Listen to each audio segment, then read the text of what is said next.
we're here to talk about campaign 3 today. So if you're new to us, we like to recap each episode to help everybody stay up to date. So we're going to do that now, and we also cut that out and host that separately on YouTube for those of you that just are trying to get the recap so you can watch live. So if you're watching that video, hello. If you're interested in hearing Blake's and I's theory crafting thoughts, reviews of the episode, that is in our longer podcast form, which we will link to as well. Our totally biased reviews. Yeah. Because I was like, we loved it. What else is new? But Hey, yeah, but, you can check that out. If there ever comes a day where we're like, we hate it, that's going to be a big deal. So that's a bad episode. Right. So having said that, let's jump into what happened on this week's episode 14 of Campaign 3 of Critical Role. And this episode opens up with the sort of outro of the previous episode where Ashton and General Ratanish of the Paragon's Call are heading out to have their slap fight, their duel, if you will. And this fight, I actually felt pretty good for Ashton at first because he was rolling quite well. Yeah. He also raged, and we got some more insight about he does have 4 different kinds of rages.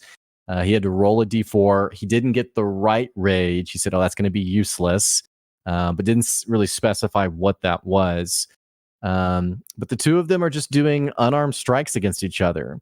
We also find out that General Watanish is also a barbarian, or excuse me, is that right? Yeah. Or at least he can rage.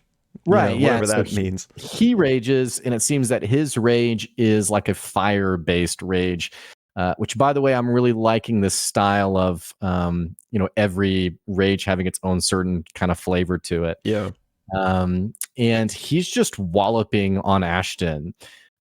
They're both rolling really well. In fact, Ashton rolls a natural 20. Ratanish rolls a natural 20. Neither one of them is really missing the other person. But about probably 3 or 4 rounds into it, Ashton's getting pretty spent. And I think Matt has a moment where Ratanish is just, I think he says he's still looking full of vigor, or like, really just looks fine, which Matt, if you haven't watched a lot of D&D, he usually gives kind of little clues as to how beat up the enemy is. And he's basically like, yeah, he looks good. And that's when Ashton's like, oh man, oh no, like this is not good. They fight a little bit more. Ratanish actually starts getting more and more aggressive with his attacks.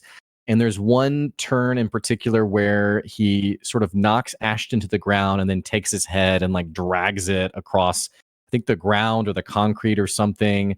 Just this very visceral turn. And it's actually enough to knock Ashton out. The scary part is, remember, when you're knocked out, you have to do your death saving rolls. Right. And if you take, if you roll a natural 1, you get 2 death fails. And if you get 3, you're dead permanently. Ooh. So what happens is Ratanish takes Ashton's body and throws it over like to his guards, and Ashton rolls a natural 1. And there's sort of like this hush that immediately like, oh no. So he has 2 death rolls. And fortunately, I can't remember who it was. Maybe it was FCG or someone was like, okay, I just pushed through the crowd and I'm here to help them. And thankfully, Matt even had like the Paragon's Call bodyguard dudes being like, yeah, you've kind of beat him up. Like, let's make sure he's okay. Which Ashton was like, I do not want to spend my weekend creating a new character. Like, not again. Yeah. So, because apparently he died in the previous campaign. So news to me. But maybe. Anyway, spoiler for you there. But anyway, once the fight's kind of subsiding, they kind of go back to remembering their original mission, which was we're supposed to be finding out who's part of the Shunde Quorum. And so what ends up happening is Orum's kind of, with his high perceptions kind of waddling around, trying to kind of catch like extra gossip. But he rolls poorly, and so he's not really able to parse like what certain comments mean. Unfortunately, like he's kind of out of his depth. Laudna actually notices a conversation happening, sort of like after this duels happen. There's a bit of like an admiration for the Paragon's Call. Mostly because Ratanish is like, this is what you can expect from us in your town. Like if you want to be protected. And so Gavis, who's sort of like remember, he's the speaker of the Shunde Quorum. The party, Laud in particular, notices this woman who's sort of talking to him, and they're sort of pointing and motioning at Ratanish. And she starts to wonder, like, could this be one of the members of the Shunde Quorum? And so this person is, oh man, what is her name? I remember her last name was like Shoshanish or something, and everyone made fun of it. Let's see. I should have had her name in front of me. Is this the lady where she claims to be Derolo? Yeah. Well, we'll come back to the name. I can't remember her name yet. She's only in it for just a brief moment, but her last name is something like Shoshanish or something because everyone laughed about it. But she introduces herself as Lorelei Derolo, and then immediately is like to everyone else, she's like, "Guys, I'm just joking. Like I'm making this up." Because everyone at the table was like, "What? There's another Derolo? Like, wait, what is this? Is this like a big reveal?" Rolls very poorly on her deception check, as is the case in this whole ball thing. And Shoshanish is like, I've never heard of Lorelei, but the Derolo, sure, that's interesting. And Lana actually directly asks, like, or it says, yeah, and you're part of the Shunde Quorum, right? And the woman's like, no, I don't know what you're talking about. Conversation doesn't really go anywhere, and she sort of like just kind of blows her off and is like, all right, see you later. Speaking of gossip, though, Fern is also adding to the gossip by telling people, and Ashton tries this too, by saying, because they're both barbarians, claiming that Ratanish is Ashton's dad. And Fern is even like, no, really, he is his dad, but as is the case, rolls really poorly. And the people who are like watching this are like, they look nothing alike. What do you mean they're related? So it doesn't go anywhere.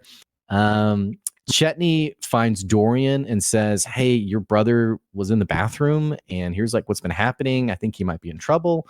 And so, and interestingly enough, a lot of the parties kind of in on this conversation, and Imogen basically makes Fern promise that she won't go check on it by herself. And Fern, in typical chaotic neutral, is like, I promise. But is totally going to. Yeah. So FCG and Dorian are both like, we better go with you. And Ashton, who I think, frankly, Taliesin was a bit rattled of his death saves. Yeah. For the rest of the episode, he's very passive. It's kind of like, you guys go ahead. Ashton actually sits down with General Ratanish at a dinner table, and they kind of have sort of like this mutual admiration of, hey, yeah, that was really nice. And Ashton tries to lie about what his name is, rolls poorly again, and Ratanish isn't really buying into it, but he does have this respect for his anonymity and just sort of like it's like a respect of his craft of like, hey, you take this kind of stuff seriously, like you don't reveal who you're working for. Like I kind of admire that. And even actually offers him a job if he ever wants it. So he does have one small detail. Basically, Ratanish confesses that he knows that Ashton and whoever Ashton's with was partly responsible for the destruction of the moon tower, because he even has a line like pointing to the mask where he says, well, my advice is if you basically destroy city property, I wouldn't show up like at one of the most high profile events with like the most obvious like giveaway as to you being involved. Which is funny considering Ashton, how many times he says, we're so bad at criming. Like, come on, guys. Moving things along, Orem does spot two characters who are entering the ball, who Matt refers to as green cloaks because of the green cloaks that they wear. And it's revealed that these are sort of like detectives of Marquette, that they're sort of like famously or maybe even infamously known across Marquette as being like the high profile detectives. All that to say, Dorian, Fern, and I think Orem decide to go back and try to track down Dorian's brother. The guards are like, sorry, you can't come back to this back room. And Dorian and Fern are like, we have to pee. And not a very good roll again. And so the guard's like, we're going to escort you. I think either Laudna's there too, I'm pretty sure. Yeah, she is. Because when they actually go to the bathroom, Laudna does, I think, minor illusion and has like the sound of like a woman's voice in the distance, which causes the guards then to rush out, run to the room that we had seen the Shade Creepers and Emoth in, and then the party quickly follows after and can hear what sounds like guards dying on the inside. They walk into the room, and in very a horrific scene, Lady Emoth is sort of like, where are you guys going? She's stuck to the ceiling like a spider, Ew. drops down in the doorway, blocking them from leaving. And that's where we go to break. So you want to take it from there? Yeah. It's just so very grudge and creepy with how Yes. Matt described Oh, her. yeah. So after the break, we basically pick up with this encounter starting. But the rest of the group, because they're like, the party is split right now. Right. But the rest of the group is kind of noticing that the other half of the group is gone. And I think Imogen realizes that they're not in range of her telepathic communication. So they're like, let's go make sure they're okay. And so they start heading toward the rooms as well. But meanwhile, Matt has the ones that are there roll initiative. And it's a pretty long combat, at least in real time, not necessarily in game time. But a few things happen. So first of all, Chetney is able to grab his chisel that he stored within FCG. So he's got his weapon, he like immediately draws it across his chest or his palm. And wasn't there like something where like FGG is like going like, and Matt's like, you don't have to make the sound. You can just, yeah, it was great. And so combat begins. We've got Lady Emoth and all these Shade Creepers, and the two guards that they had sent in there before them, they're on the ground, either unconscious or dead already. And FCG casts calm emotions on some of the Shade Creepers to try to keep them docile. Fern summons Mister to the fight. And when Mister gets summoned, he actually does like this AoE fire damage. And right. Fern does it in range of the two guards that are like already unconscious. So they get hit even more, which, she's like, they're probably dead anyway. Yeah, she's like, oops. Yeah. So, and meanwhile, we're having a couple rounds of combat, but meanwhile, Orem and the rest of the party are close enough to see something's going on. I think Orem even like sees Emoth or something skittering on the ceiling. So he like, makes a sprint to try to get there, and the rest of the party rolls initiative. And we're told basically that these two guards like aren't going to make it. And Matt's just like diving the dagger deep, saying that like, yeah, his name was Russ. His birthday was tomorrow. He's about to get a promotion. Yeah. Doesn't FCG say like he sees like a picture on the wall that says employee of the month? Yeah. So that Chetney decides to jump over one of the Shade Creepers and get to the other guard. So not Russ. And he takes that green potion that they bought from Marwa and kind of dumps it down the guard's throat. And Chetney's like, okay, quick, listen, like there's a lot's going on here, but we're on your team. So like, don't freak out. And then he just transforms into a werewolf, like right in front of this guy. And the fight continues. And just a couple interesting things was one, we learn, which I'm sure, D&D people already knew this, but I learned that Chetney only takes half damage from non-magical or non-silvered weapons, which I thought was interesting. Yeah. And Imogen uses Fey Step, which we're told is from her Fey-touched feet. So she picked that up. And fight continues. Emoth eventually starts to look rough, so she attempts to flee, and she's screaming, she'll help me, she'll help me. And so she runs into the next room, and Chetney chases her, and she's moving a bed aside to try to go down one of these, like Shade Creeper tunnels. And so the rest of the party is trying to catch up as well. However, Emoth is able to use, I think Matt called it a slippery dash, which is like something she has, which is able to let her get away without taking attacks of opportunity. So she is able to escape down this dark hole. And so at this point, combat's kind of over and the party's kind of reconvening. they go and talk to that guard that Chetney gave the potion to, and we find out his name is Do Not, and he's, of course, they gave Matt a hard time for. Yeah, I think she was like, "Do not," and then Matt later's like, "Yeah, he's the guard you made fun of," Yeah, he's like, "I hate you guys." And then the other guard, Russ, is dead, and they're like, "No, like we killed the guard that we made up." It's too good. Anyway, so Do Not is like, they basically fill him in on what's going on, that they came to help, and he's like, well, who are you guys, who are you here with? And they say that they don't want to like give it away necessarily, so I forget who it was, but somebody just says, Imogen. "Oh, we're here for the deceased Bertrand Bell," like that's who we're representing. And Right. not in this exact moment, but a little bit later, Imogen finally does introduce them as Bell's Hells, so we potentially finally have a group name. But Do Not tells them that this was Headmaster Grease Alakritos's room, that all this was going down in. And also, sorry, meanwhile, Orem has decided to tie a rope and kind of go down this hole to see if he can like see what's going on down there. So that's kind of happening while they're all talking.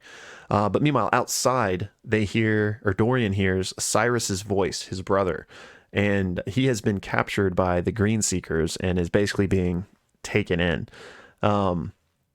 So Dorian's like, "Oh God, I gotta help my brother," and so he and I think Laudna kind of rush out immediately, while Orem kind of comes back up from this hole, and quickly the rest of the party follows as well. So outside, Cyrus is being drugged through the ballroom, in handcuffs, taken by these Green Seekers, and Gavis runs up and announces that, "Oh look, the magnificent Green Seekers have caught this burglar that was stealing things in the back chambers. Like, we carry on now, nothing to see here." Dorian's freaking out. He's like, "Laudna, do something. Like, we got to do something." So she casts darkness up at the top of this ballroom. And so, like, the chandeliers start getting, like, enveloped in this darkness. But almost immediately, someone else dispels it. And so Dorian's like, "Okay, like, sorry, guys." And he takes a smoke grenade out of his bag and just chunks it towards his brother.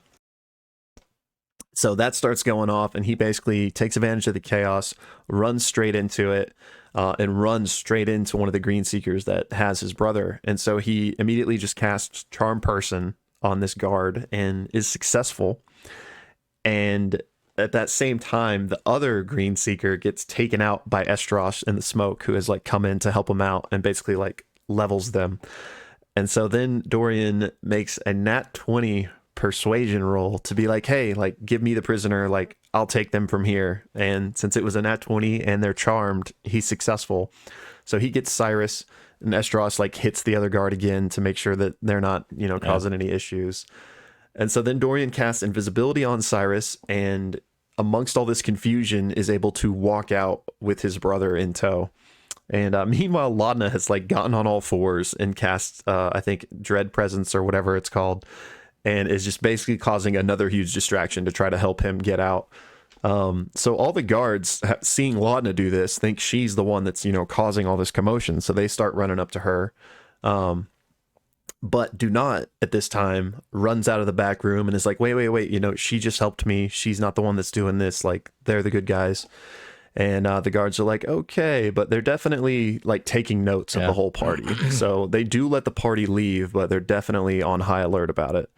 So everyone makes it back to the carriages, makes it back to Estros's house, and they basically talk over the events of the night. And Cyrus reveals that he was just there trying to make money to pay off his bounty. The Corsairs had business with Lady Emoth in the past, and she needed somebody for this. And they thought Cyrus was perfect since he, comes from a noble background and had to play a noble in this, job they were doing. Mm-hmm. So they thought, Cyrus would be perfect. And he says their goal was just to embarrass some of the Mahan houses. And he said that Lady Emoth told him she had a great treasure hidden, and that after they successfully did this job, she would split it with them. And he also revealed that the lady she was working with was apparently her mother. If you recall, she was shouting like, she'll help me during the fight. Right. And he said, yeah, she was always talking about her mother and like going to see her mother, apparently. The Green Seekers, we find out, were after him because they were investigating the attack on the Moon Tower. So they actually had mistaken Cyrus for Dorian, and that's why they were there. So they're unpacking all of this, and basically everyone's like, yeah, Cyrus, you got to get out of here. And Estros offers him the use of his airship. He's like, it's flying out tomorrow morning. Like, we can sneak you on there and just get you out of Drusar. And he's like, but it's got to be like tonight before daybreak. And he also notes that, hey, Dorian, this offer extends to you because, you know, you and your brother look so much alike. There's a lot of heat out for somebody that looks like you. So, like, you're in just as much danger as he is, essentially.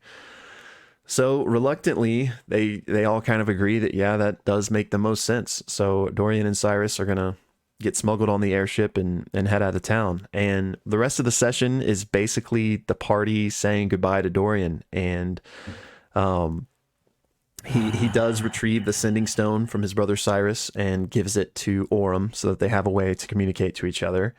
And Fern also gives Dorian a necklace with the mimic tooth on it to remember them by. And it's just, you know, a lot of in your feels moments. Dorian says, you know, he finished the song he crafted for Bertrand, but he's not going to play it. He'll play it for them the next time they meet. So they finish saying their goodbyes and head to the ship, or sorry, head to the carriage, which is going to take them to the ship. And the last little detail we get is Dorian apparently like hangs the boat Chetney made for him like out the carriage window, and a little boy runs up and snatches it. Yeah. and that's where the session ends. Yeah. Oh, it hurts. It hurts. I know, man. Yeah. It was rough. So that is our recap of episode 14. If you want to check out the full video, down in the comments below. Otherwise,